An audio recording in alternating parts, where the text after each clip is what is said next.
Hey everybody, my name's Tyson, and this is kind of a quick once-over of the trip I took.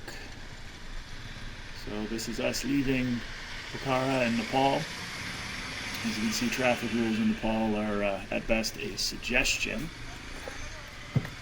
The audio on this is terrible. It's just using a quick GoPro I threw on. It's an old, I think, Hero 3, so the lens wasn't the right angle because it had it tipped forward. That's my bad, but this is what I was able to grab just for anyone who's curious what it's like in that part of the world. We're on Royal Enfield Himalayans. I think these were 2016s, the carbureted versions, which the guide, Probin is his name, super nice guy, said that they very much prefer because they can do the maintenance themselves versus fuel injected, which has too many electronics for them. Riding in traffic was pretty terrifying at first, but once you get in there you realize it's kind of like walking through a crowd. You just have to keep your pace up, and as soon as you stop is when things start to go wrong, so just kind of keep moving, keep in motion. And it's kind of like lane splitting at slow speed, so if you're from one of those places that allows it, I wouldn't let that intimidate you if you're thinking of taking this trip. But you can tell by the roads the infrastructure there is not great. This is one of the main roads in the second largest city in the country, so think about that for a minute. And yeah, it was a lot of fun. There's a lot of rubble on the side of the roads you can definitely see, and a lot of exhaust to huff in because they're not really that worried about emissions there. And you never know what you'll spot on the roads, everything from pedestrians up to heavy equipment.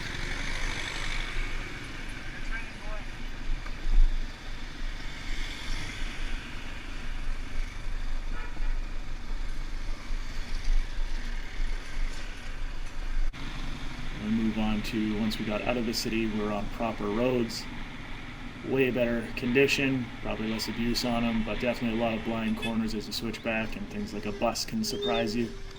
Video cut short, but I did stall right here, which is embarrassing. Here's a quick picture I got actually while traveling because my GoPro's in the wrong mode, but just shows how nice the villages were. A lot of smoke, there was a lot of wildfires, and just went village through village, and it was actually pretty interesting how excited people were to see us. I mean, obviously I'm a pretty big guy in Nepal, but like physically big, not popular big. So lots of kids were waving. They all wanted high fives as you go by, which was pretty fun, except one kid grabbed my hand and I just about tipped the bike over, which, well, I guess that's part of the fun story, I guess, but, you know, just be cautious. Lots of wonderful winding roads. You didn't get much opportunity for speed. I think the top speed I hit on this whole trip was like 60 kilometers an hour, which, what's that, 30 miles, 20-something miles per hour. And all the ditches had these lovely little caverns on the side there for drainage that I just imagined myself accidentally getting caught in because I'm really a rookie driver, so I was taking corners a little wide, a little tight, a little weird. A lot of these roads too, as we went, it's basically just a really, really fine silt with a bit of rocks loose in it, so not a lot of traction, but these bikes were pretty good and we weren't going fast, so just, you know, go easy and you made it fine. And of course these roads, you know, they're in Canada, this would be like a back road to get to a boat launch. There was buses running on them and cars everywhere. Like, this is just a normal functioning road there. But boy, was it dusty.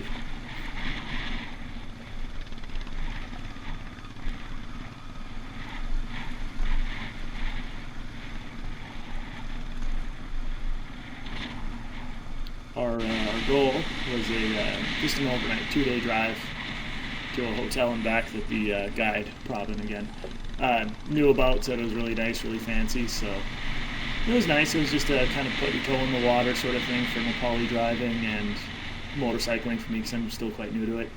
This is pretty typical Nepali takeover. There's water buffalo on the road and then poor visibility because of dust, and you've got to try and overtake a truck on a tight, narrow mountain corner.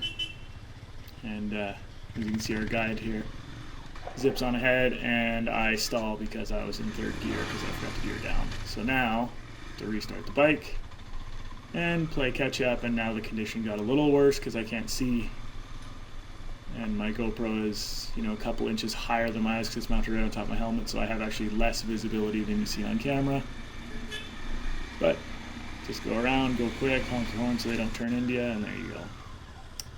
This was kind of the peak of the trip. Was the main point, was this bridge. I believe it's the longest suspension bridge in Nepal or possibly in Asia. I couldn't get a clear answer, but it's used by both motorcycles and regular traffic, which is amazing.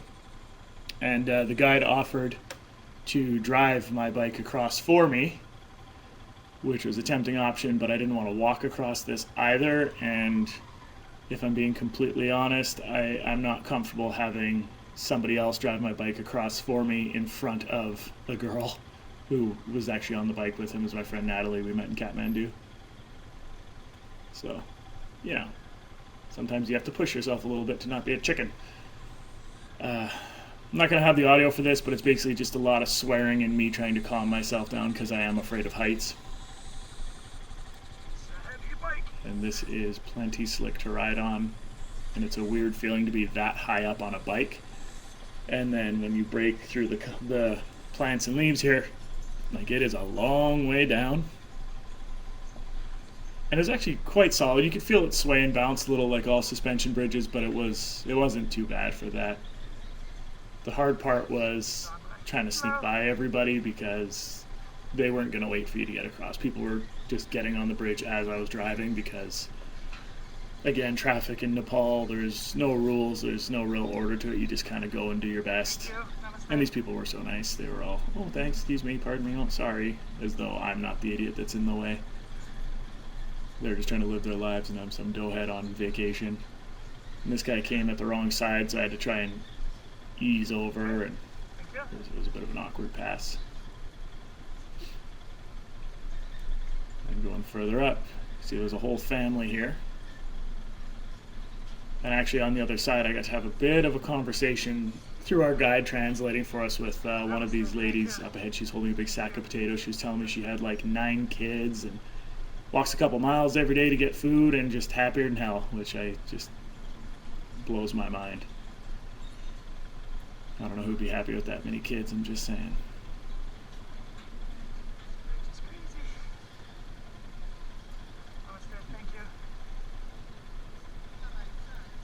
As you can see, it's not quite wide enough for a bike and a person holding a big sack of potatoes, so we had to get kind of creative, which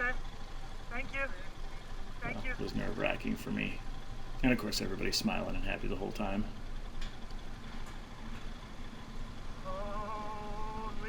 Just trying to get across, pick up some speed. You don't want to go too fast because, well, I'm not that confident or competent of a rider.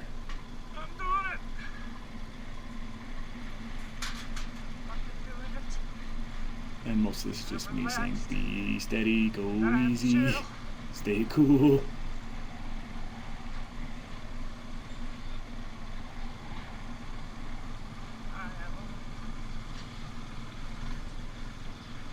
It's funny watching the video now, it didn't feel like it took this long, but it definitely did.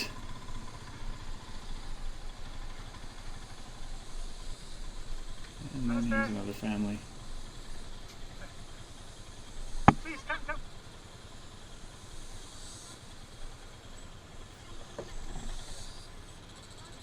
I'm a little bit out of order here, but I actually have a photo. I'll see if I can sneak it in after I do all this editing that they have of me trying to get past, because Natalie on the bridge took a few pictures. I'll see if I can tuck them in after the fact just to show you how tight it was getting around people, because it's actually quite comical. But there we are, we made it across the bridge, and our guide had time to relax and have a smoke and chat with a few people while I made it across White Knuckles and all. Here's our hotel. It's actually an old mansion, about 150 years old, that the owner was the 3rd generation owner, had been very decrepit, and he rebuilt it and turned it into a lovely hotel. This is the next day heading back. Again, my footage is pretty limited because my camera skills are terrible. I'd like to blame the equipment, but people have done amazing things with GoPros, especially the older ones, so it's me. A lot of mud. It rained a little bit overnight, but I think a lot of it is just perpetual standing water because there's not great drainage on these roads.